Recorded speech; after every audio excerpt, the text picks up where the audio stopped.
الرحمن علم القرآن خلق الإنسان علمه البيان আল্লাহুম্মা সাল্লি আলা সাইয়্যিদিনা মুহাম্মাদ ওয়া আলা আলি আসহাবিহি আজমাইন। বিসমিল্লাহির রহমানির রহিম। হ্যালো এন্ড আসসালামু আলাইকুম, welcome back to my channel. কেমন আছেন আপনারা সবাই? আই হোপ আপনারা সবাই খুব ভালো আছেন এবং নিরাপদে আছেন। আমিও আলহামদুলিল্লাহ আল্লাহর রহমতে ভালো আছি। বাংলাদেশি মম সিম্পলি আসমা চ্যানেল থেকে আমি আসমা আপনাদের সবাইকে নতুন আরও একটি ব্লগ দেখার আমন্ত্রণ জানাই। আজকে আপনাদেরকে আমার সাথে করে নিয়ে যাব আমার খুবই পছন্দের একটা জায়গা, ইসলামের পবিত্র নগরী, প্রাণপ্রিয় রাসূলে আকরাম সাল্লাল্লাহু আলাইহি সাল্লামের অতি প্রিয় সোনার মদিনায়।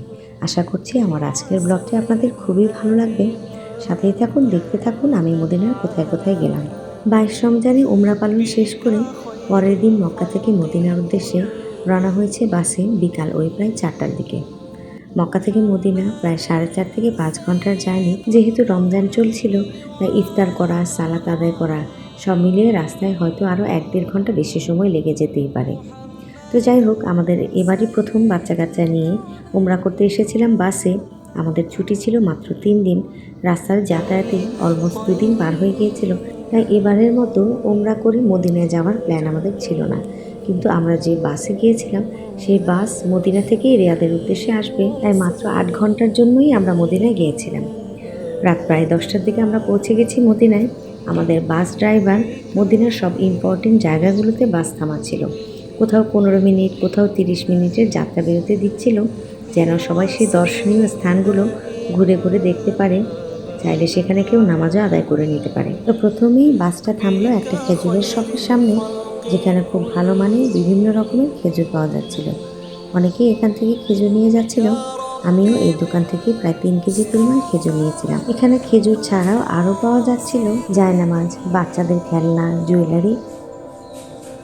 এরপর আমরা চলে যাব মসজিদে কুবাতে।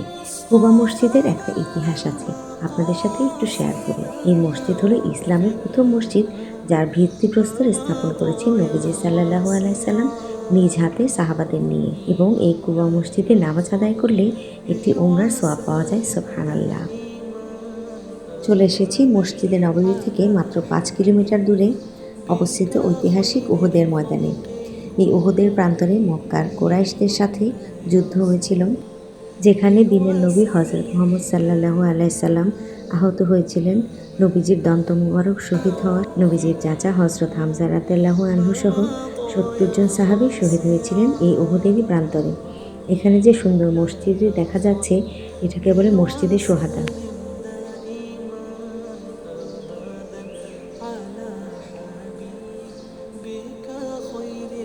এটাই ছিল আমাদের শেষ গন্তব্যস্থল। এরপর আমরা চলে যাব মসজিদে নববীতে।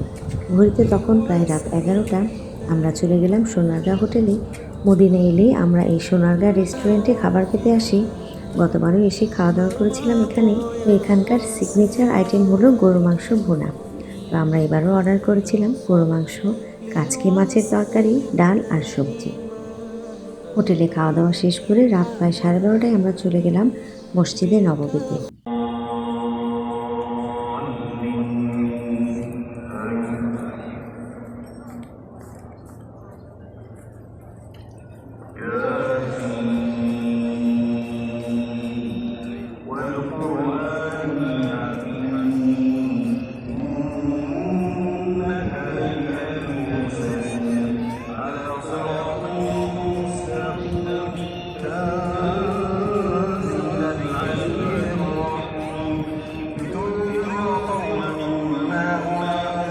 মসজিদে নববীতে যাওয়ার পর আমরা সেখানে তারাবির নামাজ আদায় করে নিলাম এবং নবীজি সাল্লাল্লাহু আলাইহি সাল্লামের দরবারে সালাম পেশ করলাম।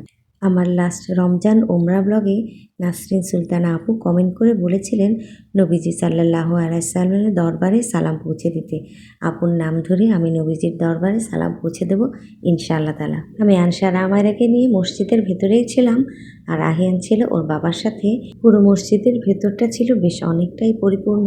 কেউ নামাজ পড়ছিল, কেউ কোরআন তেলাওয়াত করছিল, আবার কেউ রেস্টও নিচ্ছিল। তো আমি তাহাজ্জুদের নামাজ, ফজরের নামাজ আদায় করে 5:30টার দিকে মসজিদ থেকে বের হয়ে গিয়েছিলাম।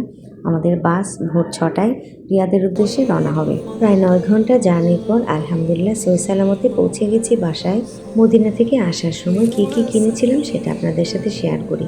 কিনেছিলাম আজওয়া সহ মাবরুম 2 রকমের খেজুর, ছোট বড় সাইজের। খুবই ভালো মানের ছিল এবং দামেও সস্তা ছিল। এগুলো কেজিতে পড়েছিল 20 রিয়াল। আর এভাবেই মাত্র 8 ঘন্টার ঝটিকা সফরে আমাদের মদিনার জার্নি শেষ হয়েছিল আলহামদুলিল্লাহ। আজকের ভিডিও এই পর্যন্তই। আই হোপ আপনাদের খুবই ভালো লেগেছে। যদি ভালো লাগে তাহলে অবশ্যই একটি লাইক করবেন এবং চ্যানেলটি সাবস্ক্রাইব করে আমার পাশেই থাকবেন। খুব শীঘ্রই ইনশাল্লাহ দেখা হবে পরের ব্লগে। ততক্ষণ পর্যন্ত আপনারা সবাই খুব বেশি ভালো থাকবেন। আসসালামু আলাইকুম। আল্লাহ হাফিজ সবাইকে।